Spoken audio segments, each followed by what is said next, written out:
Okay guys, mabuhay maligayang pagbabalik sa aking YouTube channel at actually nakaka-good vibes ang kwentong ito ni Venus Rano. Si Venus Rano na-meet ko lang siya nung nanalo siya sa Binibining Pilipinas at the time. And of course after nung reign niya and then nag-join sa Miss Universe and then nag-fourth runner up nung 2010. Tapos pumasok siya sa showbiz for a while, 'di ba? Actually, ang alam ko nag-sign siya ng contract sa Regal Films pero after that wala na ako masyadong nabalita. The last na nalalaman ko na lang, nababalita na lang namin ay yun nga, parang nag-aral siya uli, bumalik siya ng nagpakadalubhasa siya sa pagsisilbi sa Panginoon. Yun ang doon parang mas nag-focus si Venus Ra. But anyways, ayun na nga, so walang kaalam-alam ang showbiz na finally, eto na nga, meron pala siyang partner at ikakasal na siya. So, babasahin ko lang ang kanyang message sa kanyang Facebook at Instagram. Etong yung name ng lalaki, ng kanyang future husband ay binase ko lang doon sa mga comments. Of course, may mga nag-mention ng pangalan nun because lalo na yung mga kaibigan ng lalaki.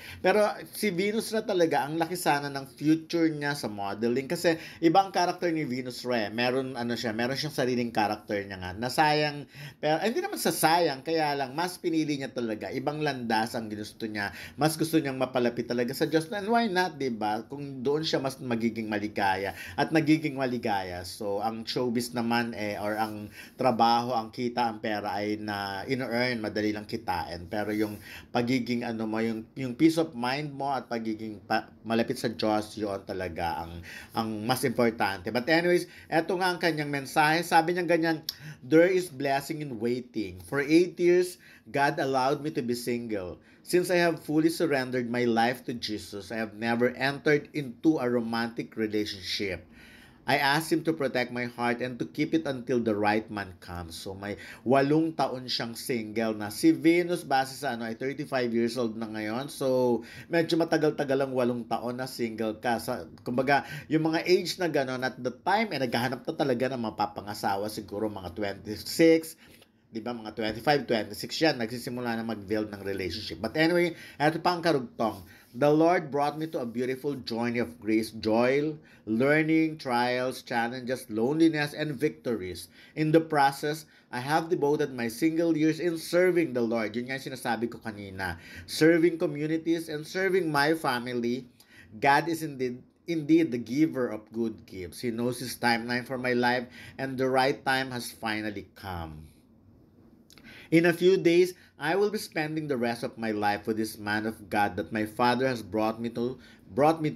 My prayers that together we will journey towards God's will in fulfilling His purpose for our union. We pray to glorify and honor Him in our lives. We have a future ahead of us. It will not be perfect, but God is the anchor that will keep secure. If you are still single, and praying to the Lord for marriage, please know that God hears your prayers and He knows the desires of your heart. The answer might be wait, yes or no, but one thing is for sure, He knows what's best for you.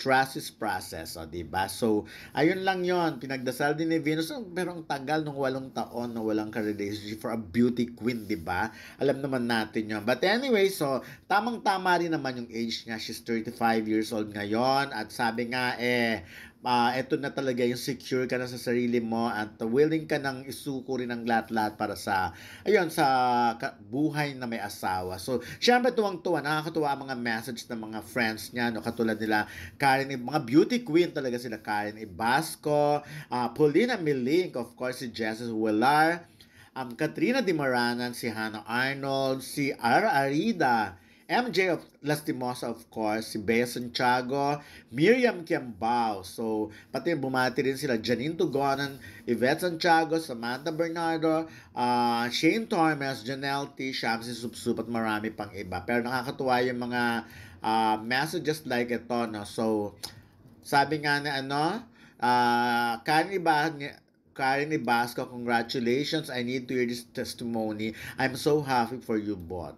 Sabi ni Pauline, seeing you so happy makes others happy too. Congratulations. But anyway, ayun na lang yon. Ako natutuwa ako for Venus Ra. Alam ko na napakabait na tao ni Venus Ra at deserving niya talaga. Deserve siya na makahanap ng partner na mag-aalaga sa kanya. At least, ngayon naman talaga, makikita mo naman yung ngiti niya. So of course, may mga comment kang maririnig. Pero lahat talaga nagsasabi na wala akong mabasang pangit or komentong negative about Venus Ra. At kahit sa mga kakilala niya, napakabait ni Venus Ra. Wala siyang kanaganahan sa katawan, di ba? So, I wish Venus Ra all the happiness. At yun na nga, no? Sana mas maging masaya